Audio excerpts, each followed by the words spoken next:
About 5 years ago, I stopped looking at my schedule for the next day. I just don't want to know what's coming in the morning until the morning. And so I came in today, and of course, if I looked at the schedule, I probably wouldn't have slept so well last night, because I actually think about what I'm doing the next day and how the cases are going to go and all that stuff. So our patient today is, he's a more well-known person, and he had a bad FUE done. He's African American. His donor zone is almost depleted. It's you know, there is a lot of scarring through there, and he needs a lot of correction done. And so this is going to be a tough case. It's going to be one of the tougher cases that I do. African American, something that, you know, somebody else has messed with and, you know, made the situation harder for me. And these are the cases that require a lot of skill and expertise and a lot of time on tissue to be able to do right. We're going to show you guys through the day how things are going to go. We're going to show you guys the graft extraction, the site creation, how we do a lot of it. And I'm not going to show some of the stuff because I know a lot of guys watch these and try to copy all my techniques. And I know there's a conference coming up, and pretty soon in October, people are going to be like, oh, look at what I invented. And no, you didn't invent that. So anyways, we'll show you guys how the day goes, and I'm hoping for the best and that we can really help this patient. I really want to make sure that I can do a good job and get him some really good results. Hey guys, it's Dr. Yazdan. We are doing an FUE case on a patient who actually had an FUE before with poor results, and I can understand why. He has very, very, very coiled hair with very short grafts. This is one of those cases where you have to have a lot of experience to do, and I'm not going to show you guys how I do it because then everyone's going to try to copy me, but I'm going to show you guys the incisions that I made and the grafts, and you can see that we have about 100% graft extraction rate with how curled these grafts are. So I'll have her zoom in with the camera, and you can see when we take this graft out how much of a curl that is. So you can see that even with this kind of hair, we're at literally 100%. I barely miss a graft. So that's, what is that, 4, 5, 6, 7, 8, 9, 10. That's 10 grafts in a row, 100%, no transection, no bad grafts. I'll put them in here with one camera angle, and you guys can see for yourselves how curled these are and how great the grafts look. And that's without damaging one single graft. And that just happens because I've done this a few million times. And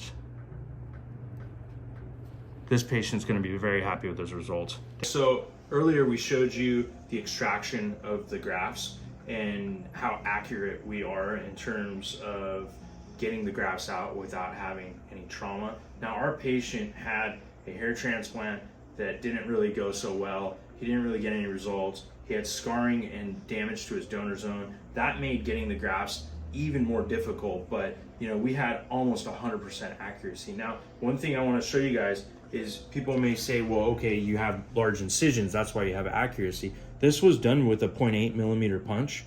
You can see how small these incisions are.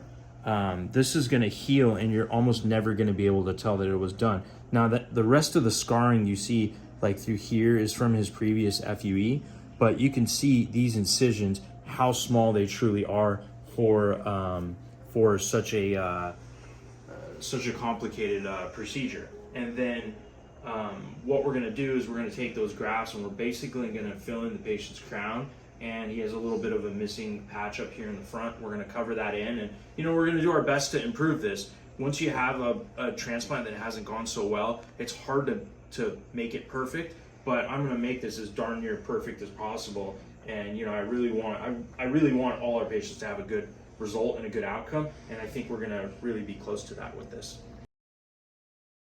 So we're gonna show you guys a couple of the grafts. We have 10 of them that we just picked at random and set aside. Let's have you go ahead and zoom in. So you can see through here how the follicles are untouched at the bottom. All the follicles are intact. They look great. They're multiple hair grafts. We don't trim these or cut these down or anything like that. These are just the way that we took them out of our patient's scalp, and they go back in the same way. And that's one of the reasons why our cases look so natural. A lot of practices will manipulate these. They'll cut them, they'll trim them, they'll use big punches and then slice them down and do all this kind of stuff. We don't do any of that. It's a lot harder to get these out like this, and it requires a lot of skill and a lot of experience. But if you go to someone that knows what they're doing, this is the quality of the work that you'll get, and this shows in the end results. And you know, it was a tough case. This was a tough case. It was tough to do this, but we've done really well, and our patients should be very happy with these results.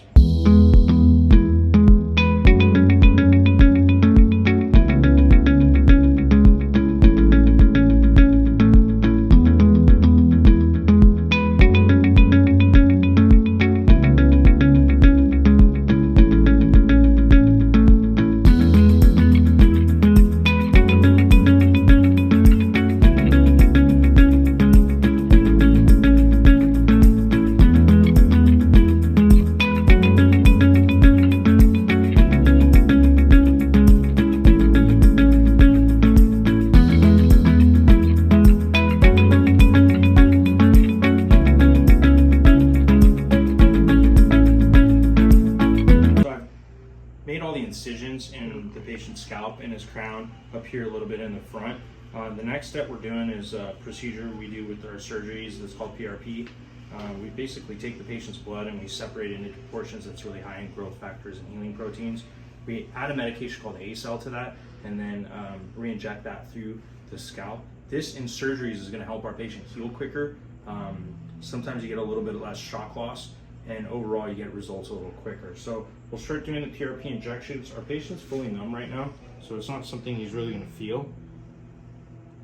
So we'll just kind of inject over the entire recipient area. And once this is done, then the next step will be placing the grafts into these incisions. We do graft placement in multiple different ways. One technique doesn't work for every single patient, so it's one of those things where it's patient dependent. Sometimes we do it by hand, sometimes we do it with implanter devices. It really just depends on the patient's skin, whether they have scar tissue or not, and also how their follicles are. Because this patient has a lot of scar tissue, I think we're gonna try to do a hand placing first and see how that goes, and we'll show you guys the process.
FUE case today. We did the patient's crown, a little bit in the front here. He had quite a bit of scar tissue that was done from his prior surgery. It made things a little bit more difficult, but overall the case went great. We got a lot of grafts, a lot more than I anticipated, and I had thought that we would. So it's always happy to know that you've done better than what you thought. We'll have you zoom in here and you can just get kind of a in close look of all the crown that we did.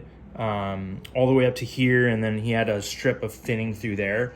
So this is gonna end up looking really great. We're going to talk to the patient about some medical management too as well, just to maintain his hair so that he doesn't lose much more as he gets a little older. And stay tuned for his results. We'll try to get you guys some photos in the next 6 to 12 months to show you guys how everything looks. Thanks for watching.